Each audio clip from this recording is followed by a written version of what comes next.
이란의 테헤란 궁에는 세계에서 가장 아름다운 모자이크 작품이 장식되어 있다고 합니다.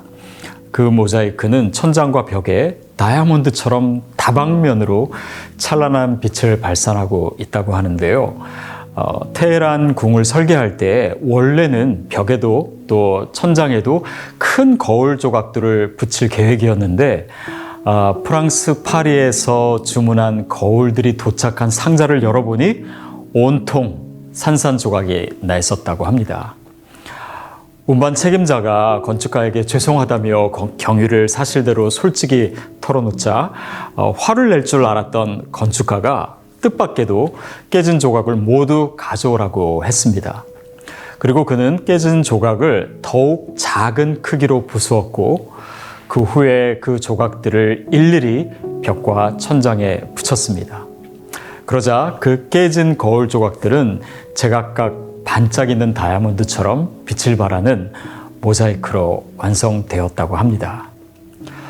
결국 산산조각 나버린 가망 없던 거울 조각들이 건축가의 손에서 더욱 부수어지고 깨어져서 가장 아름다운 모자이크로 변신하게 된 것이죠. 하나님은 우리의 건강, 또 재능이나 성공 등 이런 좋은 요소들을 통해서 선한 일을 행하시기도 하지만 나의 무능력, 가난, 실패, 또 상처들을 통해서도 그분의 목적을 이루시기도 하십니다. 말하자면 재활용하시는 것이죠. 그렇다면 이 세상에서 하나님의 선하심을 이루시기 위한 재료들은요, 결코 고갈되지 않을 것입니다. 원자재가 풍성하기 때문입니다. 저에게도 하나님이 사용하실 재료들이 참 많은 것 같아요. 절대 부족하지 않을 것 같습니다. 지난번에 살펴본 바와 같이 인간의 자유의지는 악을 선택할 수도 있고 또 선택하지 않을 수도 있습니다. 그래서 우리는 잘못을 저지르기도 하고 또 실패하기도 하지요. 그러나 하나님은 우리의 실수나 실패를 우리가 지금 생각할 수 있는 것보다 훨씬 더 선한 목적을 위해 사용하시는 분이십니다.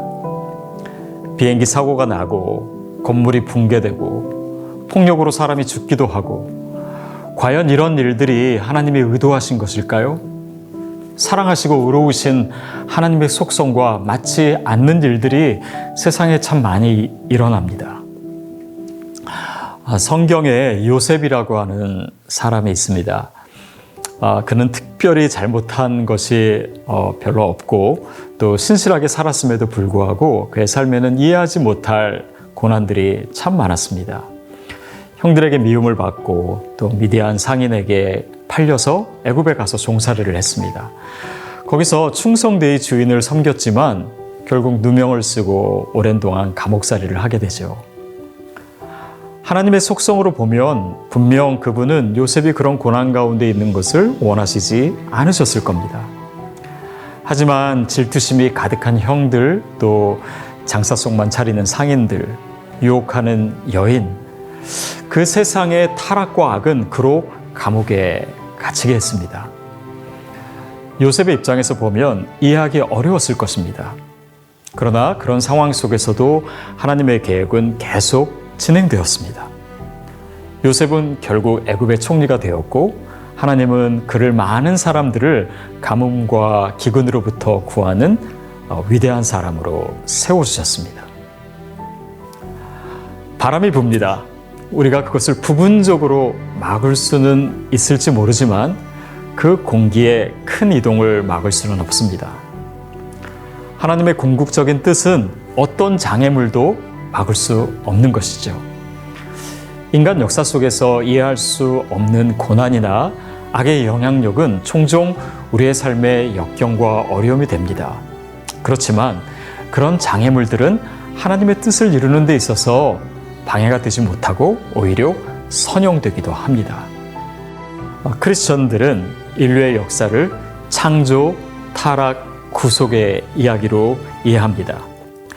이 패턴이 우리 삶의 수많은 역설들을 설명할 수 있는 틀이 되기 때문입니다.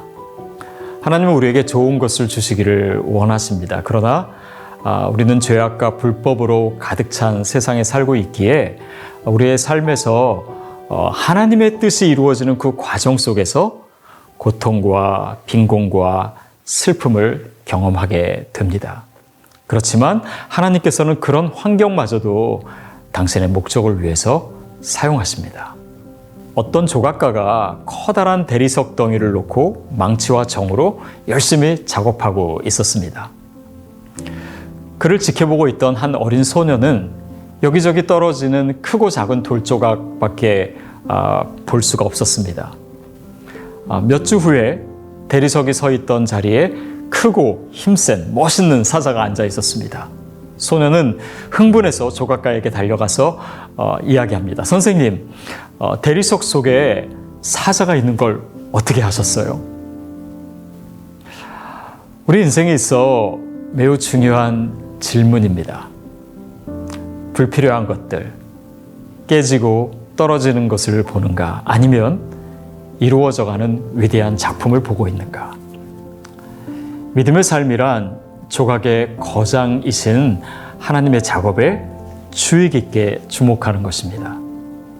신앙이란 우리 인생에서 하나님에게서 오지 않은 것들이 서서히 떨어져 나가는 것들에서 하나님의 위대한 작품으로 시선을 옮기는 것입니다. 더욱이 조각가는 때때로 재료에 난 흠집을 효율적으로 사용해서 더 아름다운 작품을 만들기도 합니다.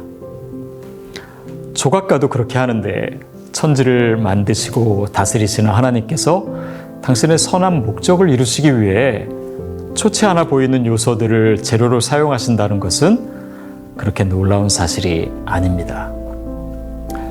성경책, 즉 창세기부터 계시록에 이르기까지 그 안에는 인생의 다양한 삶의 모습들이 가득 차 있습니다. 그러나 그 다채로운 이야기들은 요한계시록의 완벽한 승리로 결국 마무리되게 되지요. 그 사이에 있는 것들은 이 두 점을 이어주는 소재들로서 역할을 한 것입니다. 우리의 삶에도 외로움도 있고 가난도 있고 갈등도 있고 질병도 있고 굴곡의 연속입니다. 그러나 그 긴 줄의 끝과 마지막은 하나님의 선하신 손에 쥐어 있습니다. 때로는 팽팽하게, 때로는 느슨하게, 어쩔 때는 줄이 앞뒤로 사정없이 흔들릴 때도 있습니다. 그러나 하나님은 그 줄을 여전히 꼭 붙들고 계십니다. 크리스천 믿음이란 그래서 그 모든 과정 속에서 고통과 악까지도 선용하시는 하나님을 신뢰하는 것입니다.